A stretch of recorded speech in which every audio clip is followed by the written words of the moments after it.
He would call it the Royal Road. This was quite the engineering feat because this had to traverse through mountains, forests, deserts. So typically, earth would be packed, hardened, for example. They may not have had asphalt, but they certainly had knowledge of packing gravel or tiny rocks. Laying down a stone road is vital in a terrain where there could be a high water table. You don't want to get your feet stuck in the mud. You don't want to get your cart stuck in the mud. So you have to raise the road surface up. That means laying down some kind of surface initially that will either absorb the groundwater or not allow the groundwater to displace the road. The Royal Road was linked by 111 rest stations and inns every 18 miles, where travelers could eat, sleep, and switch to fresh horses. To ensure safety, watchmen were posted all along its great length. Now, I'm going to talk with my friend, Dr. Lloyd Llewellyn-Jones from the University of Edinburgh, professor of ancient history. I got to ask you this. Was it that safe? Essentially, yeah. I think what Darius, if you will, manages to do here is an incredible feat. I mean, we're standing here in Turkey, okay, right, and we could take one route straight the way through into central Iran. I mean, that's pretty good going. How fast?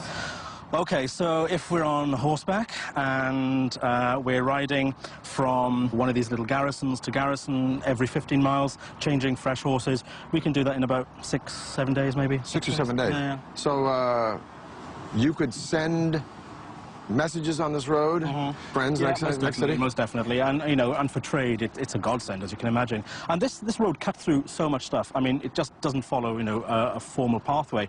It has to cross rivers, so it crosses the Tigris, it crosses by the ferry, River Highlands, right? by ferry, right? Sometimes it clings to the side of mountains, sometimes it clings to the side of rivers. So the terrain is changeable. It's not drained or anything like that, so it's not as advanced as some of the Roman roads we get later periods. So it doesn't have a gutter system? No, nothing like that, nothing like that. But what it essentially is, it's sort of maybe 20 feet wide with a sort of chip-in base, which is good for horse treads and that kind of stuff, you know. And carriages and exactly, to get things through as quickly as you can, basically. Well, Lloyd, it's been a pleasure talking with you. Yeah, thank you for enlightening us about this incredible road. But Darius still wasn't through. There was one territory Darius had yet to firmly control, the vast riches of North Africa, and he was determined to build a gateway there.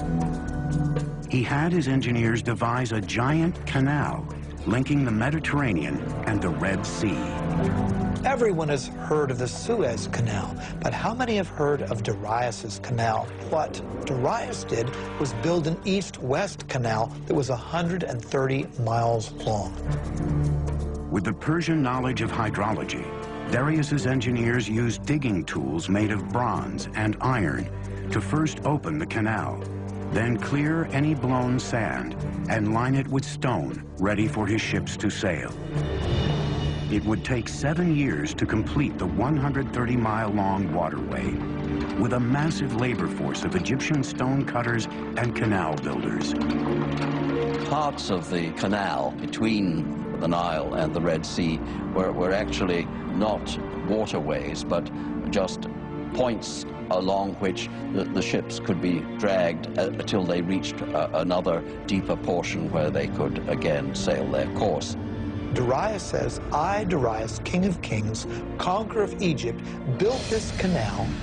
He connected the Red Sea to the Nile River for trade, and he says, and ships were brought along my canal. By 500 BC, Persia was the largest empire the world had ever seen, even exceeding the size and wealth of Rome at its height 4 centuries later. Persia was invincible, and its appetite for conquest was beginning to frighten an emerging power across the Mediterranean, the city-states of Greece. Just a little geographical info. That big body of water out there is the Black Sea. This thin body of water here is the Bosphorus Strait that connects the Black Sea to the Mediterranean. So I'm standing in Asia, or Asia Minor, if you will, and that land over there is Europe. Now, in 494 BC, Darius put down a revolt from some cities on the coast of Turkey. But this revolt had been supported by Athens, so Darius wanted to teach Athens a lesson. He was going to march on Greece and attack that city. But how was he going to do it? He's got to go across the sea. Well, he takes a bridge of boats, pontoons, if you will, and lines them up from that point to that point and marches an army, so Herodotus says, of 70,000 men across the sea to attack Greece. Amazing.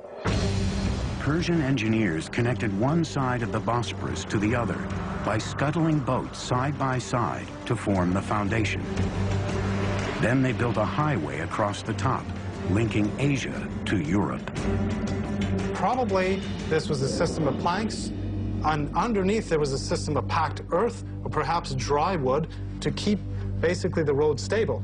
Now, to keep the ships from wobbling, they must have used an anchor system of a certain weight, because if the anchor would have been too heavy, that would have, of course, tilted or damaged the ships. There was no breaking of the planks, not only due to the weight of the army crossing it, but due to the choppy waters of the Bosphorus.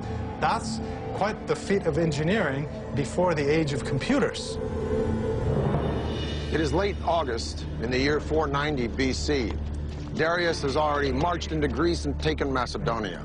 Now he's destined to meet the Greek general Themistocles and an army from Athens and Corinth at the famous Battle of Marathon. A massive army from Persia numbers 60,000 or 140,000, 250,000, depending upon the propaganda you read. Suffice it to say, the Greeks are outnumbered 10 to 1. Their only recourse is to send for reinforcements. So the legendary runner Philippides runs from Marathon to Sparta, a distance of 140 miles in 2 days, hence the name of the race, Marathon. The two armies faced each other separated by a vast open plain. If they clashed head-on, the massive Persian forces would mow down the greatly outnumbered Greeks. This was the beginning of the Persian Wars. A reduced Greek force attacked the Persians head-on. The Persians went for an easy kill. But the remaining Greek forces had split into two and opened two other fronts against the Persians. Sucked into a bloody slaughter pit, the Persians suffered heavy losses and retreated. For the Greeks, it was a great victory. For the Persians, just a speed bump on their path to world domination. Darius decided to return home and turn his attention to shoring up Persepolis, his capital city. He would never get there. In 486 BC, Darius died on his way to quelling a rebellion in Egypt, leaving behind an empire that redefined the very notions of power and glory. He also prevented a replay of the chaos that followed the death of Cyrus by naming his successor, his son Xerxes. Now, Cyrus the innovator and Darius the expansionist were very hard acts to follow. But Xerxes had been a king in waiting all of his life. And a couple of his first acts were to suppress a rebellion in Babylon, another one in Egypt. And then he went after the Greeks. Somehow the Greeks just stuck in his craw. Some historians argue that Xerxes was making a preemptive strike. Others say that he was just cleaning up the business of his father. Whatever the case, the Greeks were no longer intimidated or impressed by the Persians since they'd beaten them at Marathon. And so Xerxes buddied up with the Carthaginian navy and the tip of what is now modern Tunisia, and he decided to beat the Greeks at sea. Discovered in 1931, Persepolis is one of the last archaeological excavations that dates back to the ancient world. 480 BC, the Persian Empire is at its peak, vast, immensely powerful, and incredibly rich. It's been 10 years since the Greeks defeated Darius the Great at the Battle of Marathon. His son Xerxes is now the latest absolute monarch in Persia's Achaemenid dynasty, and Xerxes wants revenge.